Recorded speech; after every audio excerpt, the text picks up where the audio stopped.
仰向け、うつ伏せ。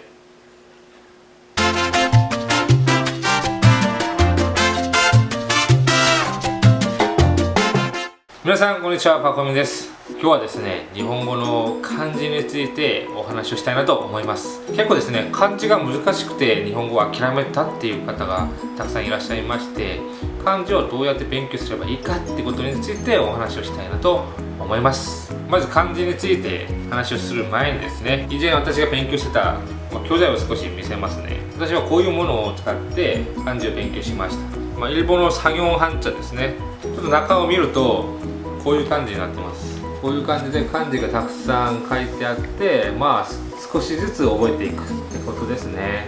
正直言って漢字ですね、こうすれば簡単に覚えられるっていう方法は、特にはないと思うんですよ、正直言って。毎日10個覚えれば、日本語能力試験1級がですね、漢字ですね2000文字ぐらいを覚えなきゃいけないっていう言われてますけれども、例えば毎日漢字を10個覚えたとしましょう。365日なので、毎日1日漢字10個覚えると1年で3650文字なので、日本語能力試験1級の2000文字の2倍ぐらいを覚えることになりますね。なので1年毎日10個の漢字を覚えれば、1年勉強すれば日本語能力試験1級の漢字を全部覚えられるっていう計算になります。しかしこれが難しいんですよね。毎日10個覚えるっていうことが、覚えたんだけどまた忘れるっていう方もたくさんいらっしゃるんですが、正直言って毎日覚えるしかないです。それが答えです。ですが、ここで終わってしまうと皆さん私にも石を投げるんですよね。それは分かってるよと、それは分かってるよと、それは知ってるけど難しいんだよ。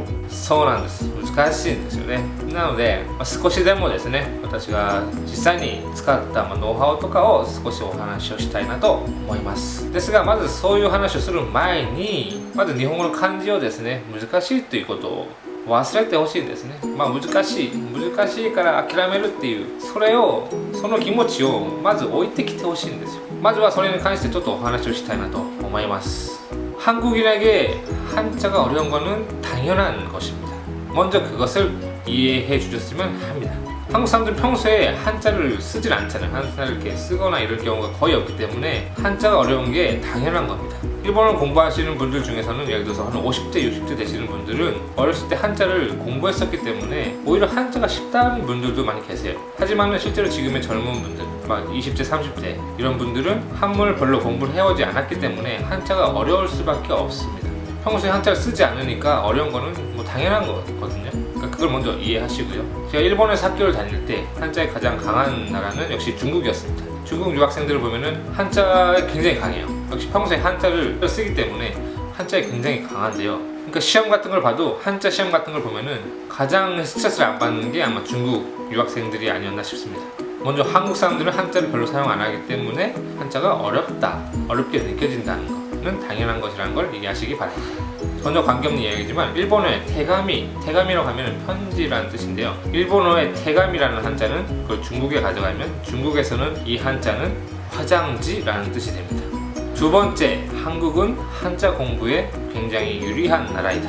방금 전에 한국 사람들은 한자가 어렵다고 해놓고서는 왜 한자 공부에 유리한 나라예요? 라고 생각하실 수도 있지만은, 평소에 한자를 안 쓸 뿐이지, 그러니까 한자를 저희는 실제로 많이 사용하고 있거든요. 그렇기 때문에 중국 사람 다음으로 한자 공부에 유리한 거는 한국 사람입니다. 예를 들어서 일본어로 회사를 카이샤라고 합니다. 카이샤. 그렇다면은 회사, 이거 순서를 바꾸면은 사회가 되죠. 사회. 회사가 카이샤입니다. 그럼 사회라고 했을 때 일본어로 뭐라 그럴까요? 그렇습니다. 사회라고 하면은 샤카이라고 합니다. 회사가 카이샤, 사회는 샤카이. 그렇기 때문에 회사라는 단어를 공부하시면은 사회라는 단어도 자동으로 읽을 수 있게 되는 겁니다. 서양 사람들보다는 한자를 공부하기 더 쉬운 거죠. 굉장히 한자는 어렵다, 한국 사람한테는 쓰지 않기 때문에 어렵다고 생각할 수 있지만, 실제로는 중국 사람 다음으로 한자를 공부하기 쉬운 나라는 한국입니다. 그 점을 잊지 마시기 바랍니다. 마지막으로 한자 공부에서 중요한 게, 한자를 자기가 못 쓴다고 너무 스트레스를 받는 분들이 계세요. 한자는 읽기는 하겠는데 저는 한자를 너무 어려서 못 쓰겠어요 라고 하는 분들이 많아요. 그래서 저는 한문을 못 쓰기 때문에 뭐 일본어 공부 더 이상 하고 싶지 않습니다. 저는 일본어 공부 포기하겠습니다. 한자를 포기하겠습니다. 라는 분들이 계시는데 일본어에서 한자를 못 쓰는 것에 너무 연연하지 마십시오. 제가 일본에서 한 10년 정도 생활을 하다가 왔는데요. 일본에서 대학교도 다니고 일본에서 회사도 다녔습니다. 하지만 실제로 제가 한자를 연필 같은 거나 볼펜이라던가 연필로 한자를 쓰는 경우는 거의 없습니다. 실제로 일본에 가보면은 지금 일본의 젊은 층들은 한자를 못 쓰는 사람들이 굉장히 많이 늘어나고 있는데요. 그 이유 중에 하나가 이 핸드폰하고 이 컴퓨터에 있습니다. 요즘에는 핸드폰이나 컴퓨터 같은 것이 굉장히 보편화되어 있기 때문에 실제로 일본에서 생활하다가 느낀 것은 한문을 자기 손으로 쓰는 경우는 별로 없어요. 거의 다 대부분이 그러니까 문자 같은 거 보낼 때 핸드폰으로 보내시죠. 그 다음에 학교에서 대학교에서 레포트를 내거나 그 다음에 일을 하고 그럴 때 회사에서 일을 할 때도 거의 대부분이 컴퓨터로 작업을 하고 컴퓨터 메일로 주고받고 하기 때문에 한문을 자기 손으로 쓰는 경우가 거의 없습니다. 실제로 일본인을 만나봐도 한문을 못 쓰는 사람들이 굉장히 많이 있습니다. 예를 들어서 이렇게 핸드폰을 사용해서 문자를 보내려고 해요. 그럴 때 도서관이라고 쓰려고 합니다. 도서관, 도서관이죠.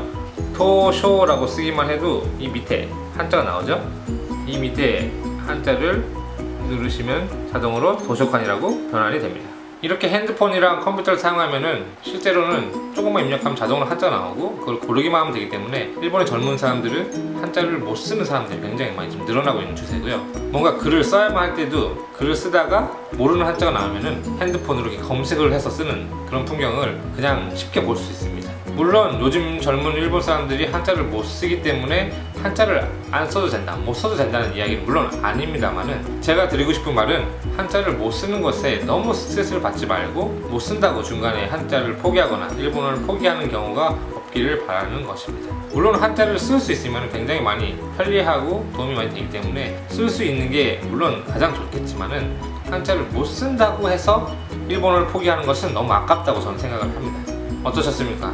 조금 마음이 편해지셨나요? 한자에 대해서 너무 스트레스를 받지 마시고 일단은 한자를 포기하지 마시고 정면으로 부딪히지 그런 계기가 되었으면 합니다.